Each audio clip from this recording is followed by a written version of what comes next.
The shocking reality. 9 p.m. one alluring night. After drinking a little too much in excitement at her bachelorette party, Emma's fiancé, Nathan Davis, picked her up and brought her home to their luxury apartment. Finally coming back to her senses, she slowly forced open her eyes and realized the excruciating headache alcohol left her with. Squinting her eyes, she tried hard to figure out a man and a woman kissing passionately under the dimly lit room right beside her. She froze for a moment and hoped to still be under the influence of alcohol because it felt like being struck by lightning. Shocked Emma couldn't even glance away from the two as they continued to kiss by her bedside. Her face went all red as the anger inside her began to boil. But what could she do besides pretending to be asleep and calm when her insides were burning with rage? Amber, stop messing around. Emma only just fell asleep, the man warned as he restrained her by the waist and forced her onto the wall next to the window, careful enough not to disturb Emma's sleep. What, are you afraid your fiancé will wake up? Amber responded with annoyance. You're getting married tomorrow. Why don't you give yourself to me tonight? Babe, you are such a troublemaker. Let's go to the other room. The man smiled seductively as he pulled her towards him again. No, I want to do it here. I want to do it right in front of her, Amber said as she swiftly unbuttoned his olive green shirt, locking her lips with him once again. Anyone could sense the deep passion that ran through them. Emma laid there like dead flesh, and all she could focus on was to hold back her tears, but could feel them slowly trickling down her face.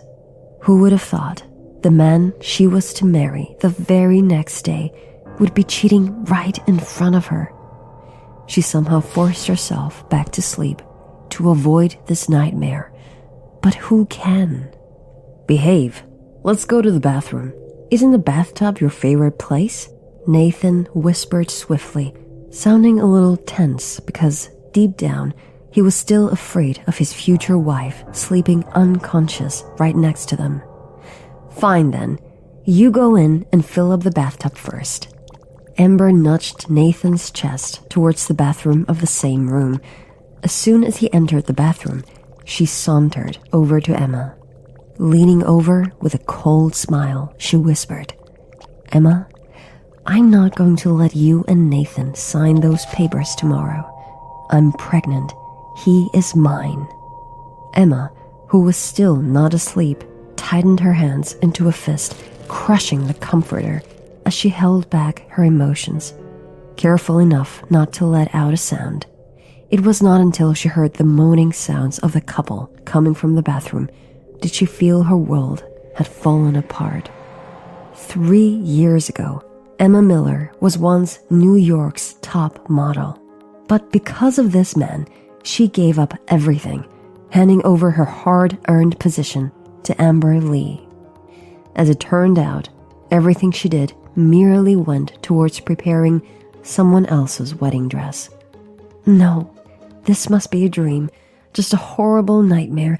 Everything will be back to normal tomorrow, said the voice in the head to console her. Emma continued to lie to herself until halfway through the night, Amber started making weird noises in the hallway and complained of feeling unwell as she led Nathan out of the hotel. With that, Nathan was to leave and never to return. But they were to get married tomorrow.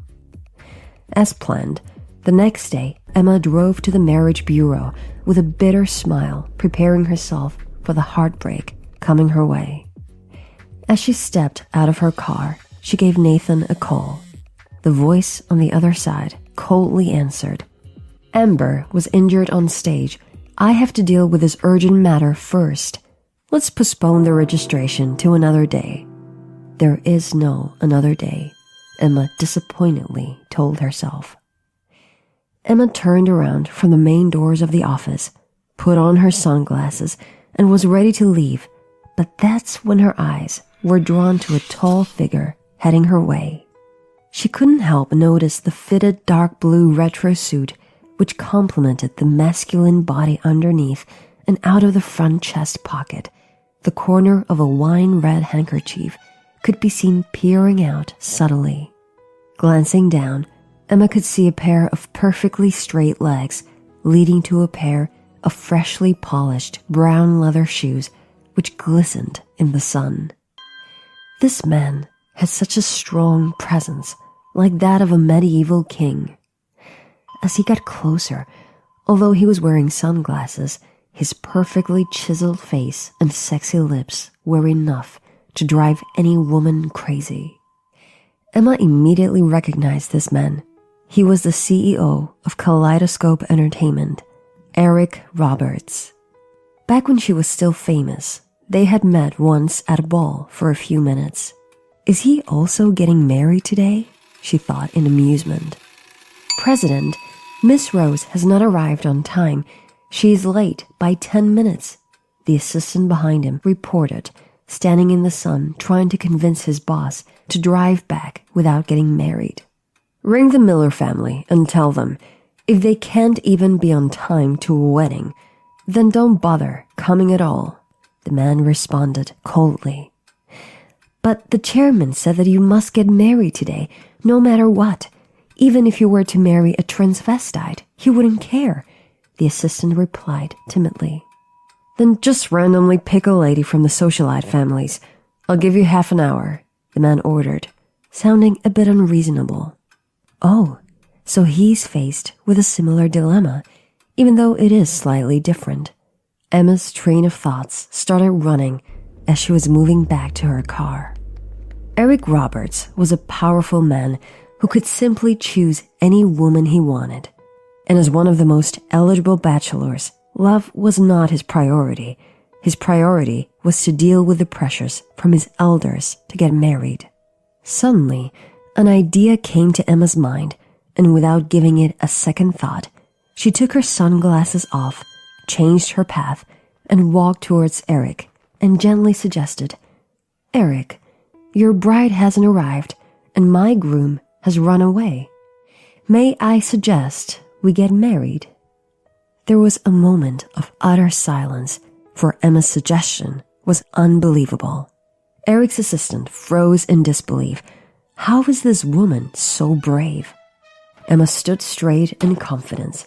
She had gathered all her courage to do this, and she didn't expect this. Eric removed his sunglasses, revealing a pair of dark, ink-like eyes. His pupils glimmered like a diamond. After a short moment, he turned to his assistant and ordered, "Give me her details." Of course, Eric's assistant already knew who Emma was. He quickly grabbed his cell phone, did a quick search for Emma's name, and offered the findings to his boss. 2 minutes later, Eric's lips twitched ever so slightly as he responded with one word, "Okay." Emma chuckled in excitement because she felt that meeting Eric was the luckiest thing that could happen to her. He had no reason to use a woman, nor did he require love, and best of all, he had no shortage of women to sleep with. Ultimately, she wanted Nathan to regret his decision. The couple's wedding procedures were processed quickly. In just half an hour, Emma held the marriage certificate in her hands. From now on, she was a married woman. Her face revealed how awestruck she was. "Mr. Roberts, may I have a few words with you?" said Emma while they both walked back towards Eric's Rolls-Royce. "Get in the car," said Eric, moreover ordered, while putting back his sunglasses on as he walked out of the registration hall. Emma followed closely behind. After getting into his car, she nervously looked at Eric before requesting, "Thank you for marrying me. If you need anything from me in return, please tell me. I will do anything. However, I have 2 simple requests I hope you can promise to abide by." "Speak," Eric responded tiredly as he loosened his collar. "Firstly, unless you have no choice, do not reveal our relationship. Secondly, do not interfere in my matters. Don't worry, since we're married, I will not get overly close to another man." He was listening to Emma's requests while typing something hastily on his laptop and gave a slight smirk. A dangerous aura swept through the car. "I promise you, but after I give you some time to tidy up your past, I want us to have a trial marriage. After 6 months, I will publicly announce our marriage." "Thank you," Emma nodded. "Also, I don't believe a married couple should live separately. I'll give you 3 days to pack all your belongings and move to a place of my choice. My assistant will be in touch with you." Emma had no objections. Since they were now married, a request like this was reasonable. So she obediently nodded her head as she replied, "I agree." "Good." It was a calm silence in the car for a few minutes, and after the two made their verbal agreement, Emma got out of Eric's car and left. Eric's assistant sat in the driver's seat and looked at Eric through the rearview mirror. "President, shall we return to the office, or would you like to return to the mansion to tell the chairman the news?" "Follow Emma and report her every move to me," Eric ordered before stepping out of the car.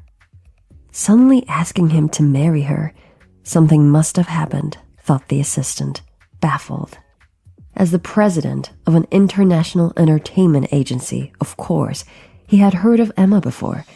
Once a famous model in the industry, 3 years ago, she suddenly rejected an offer from the top entertainment agency, Star King, resulting in her being blacklisted. Eventually, she announced she would be signing with Global Pictures Entertainment and became a hot topic with the boss, Nathan.